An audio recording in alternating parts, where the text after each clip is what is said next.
ہر معاملے میں آپ دیکھیں نبی پاک علیہ السلام نے ہر معاملے میں کہا ہم نے ان کے طریقوں پر عمل.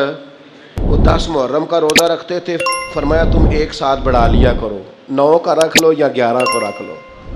بلکہ یہاں تک کہ صحیح مسلم میں موجود ہے, یہودیوں نے کہنا شروع کر دیا تھا کہ نبی کریم تو ہر معاملے میں ہماری مخالفت کرنا پسند کرتے ہیں, یہ تو ہر معاملے میں الگ چلتے. کیوں؟ ہمارا اپنا کلچر ہے, ہماری اپنی تہذیب ہے, ہمارا اپنا تمدن ہے. ہم اس دین کے ماننے والے ہیں جو یہ بھی بتاتا ہے سلام کیسے لینی ہے, اور یہ بھی بتاتا ہے کتنی دفعہ لینی ہے, اور یہ بھی کہتا ہے دروازے پہ جانا ہے تو دروازہ کھٹکھٹا کے دروازے کے سامنے نہیں کھڑا ہونا, تھوڑا سا ہٹ کے کھڑا ہونا ہے. اور یہ بھی کہتا ہے کہ کسی کے گھر جانا ہے تو دروازے میں کوئی سوراخ ہو تو اندر نہیں جھانکنا. اور یہ بھی بتلاتا ہے کہ 3 دفعہ سے زیادہ دروازہ نہیں کھٹکھٹانا, نہ کھلے تو لوٹ آؤ. جو دین ایک ایک بات کھول کر بیان کرے, جو یہ بھی بتائے روٹی کمانی کہاں سے ہے, یہ بھی بتائے کھانے سے پہلے ہاتھ بھی دھو لینا, یہ بھی بتائے بیٹھ کے کھانا, یہ بھی بتائے کہ بسم اللہ شریف پڑھ کے کھانا, یہ بھی کہے ذرا چبا چبا کے کھانا, اور یہ بھی بتائے کہ کافر اور منافق 7 آنتوں سے کھاتے ہیں, زیادہ کھاتے ہیں, تم نے 1 آنت سے کھانا ہے. جو کھانے کا طریقہ بھی بتائے, سونے کا بھی بتائے, کسی سے ملاقات کا بھی بتائے, جو کسی کا انتقال ہو جائے تو تدفین کرنی ہے یہ بھی بتائے. اور لوگ چھوڑ کے آ جائیں گے تو قبر میں کیا ہوگا, قبر سے اٹھیں گے تو کیا ہوگا, میدان محشر میں کیا ہوگا, محشر میں میزان کیسے لگے گا, پل صراط کیسے لگے گی, حساب کیسے ہوگا, اللہ کے حضور کھڑے ہوں گے تو سوال کیا ہوں گے, جواب کیا دینے چاہیے. جو یہ بھی بتائے کہ اللہ تبارک و تعالیٰ قیامت میں عدل کیسے کرے گا, اور یہ بھی بتائے کہ اپنے بندوں پر فضل کیسے کرے گا.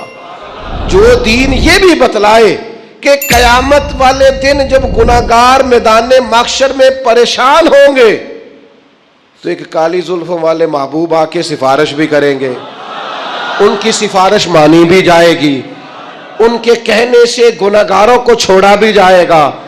پھر لا یستوی اصحاب النار و اصحاب الجنہ, اصحاب الجنتی ہم الفائزون.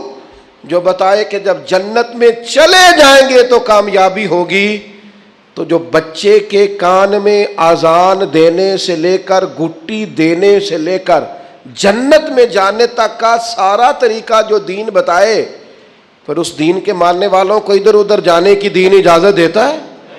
ہر چیز تمہیں گھر میں بتائی ہے, پھر تھوڑا سا ادھر سے ادھار, تھوڑا سا ادھر سے ادھار. جو فیشن رات کو دیکھ لیا ٹی وی پہ سویرے کر لیا, جو نیا سٹائل آیا وہ چل گیا, جو نیا فیشن آیا وہ. آپ نے ناراض نہیں ہونا, ویسے میں نے اتنے کچے خیالات کے لوگ بھی اپنی زندگی میں دیکھے ہیں جو اس بات پر بحث کر رہے ہیں کہ یہ فیشن جب آیا تھا سب سے پہلے میں نے بنایا تھا. کیا قوم ہے, کیا تبصرہ ہے, کہاں جیتنا چاہتی ہے. یہ پاجامہ جو آج یہ ساری دنیا آج پہن رہی ہے, اس شہر میں سب سے پہلے میں نے پہنا تھا. جیت گئے بھائی, جیت گئے, آپ کا انعام بنتا ہے, گولڈ میڈل آپ کو ملنا چاہیے. اتنا بڑا کارنامہ, سب سے پہلے فیشن آپ نے کیا ہے, کمال ہو گئی, حد ہو گئی. سب سے پہلے جناب یہ جو چیز آج سب کے پاس ہے, یہ سب سے پہلے اس ماڈل کا موبائل سب سے پہلے میں نے لیا تھا. بالکل بالکل آپ کا پہلا نمبر بنتا ہے, آپ جیت گئے. خدا کے بندو, اللہ سے ڈرو.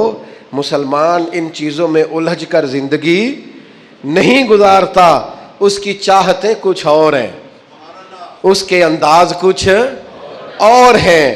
وہ مٹی میں مل کے اور گھوڑے پہ بیٹھ کے اور گھوڑے کی ٹاپوں کی آواز سن کے والعادیات ضبحا فالموریات قدحا فالمغیرات صبحا فاثرن به نقعا فوسطن به جمعا. رب کہتا ہے مجھے قسم ہو ان گھوڑوں کی جن پر سوار ہو کر میرے محبوب کے صحابہ میدانوں میں نکلتے ہیں. یہ شان ہے مسلمان کی, اس میں اندر ولولہ ہوتا ہے, اس کے رنگ کچھ اور ہوتے ہیں, اس کے انداز کچھ اور ہوتے ہیں. وہ مجمع دیکھ کر پریشان نہیں ہو جاتا, اس کو نئی گاڑی مل گئی تو اسے وہ کامیابی نہیں جانتا. وہ تو کہتا ہے کامیابی تو تب ملے گی جب مدینے والے مسکرا کے ملیں گے, جب صبح قیامت کریم کہیں گے آجا میں تجھ سے راضی ہوں. یہ کامیابی ہے, یہ اصل درجہ ہے. جب صبح قیامت رب کہے گا کہ یہ بندہ دو عالم سے خفا میرے لیے ہے, یہ کامیابی ہے.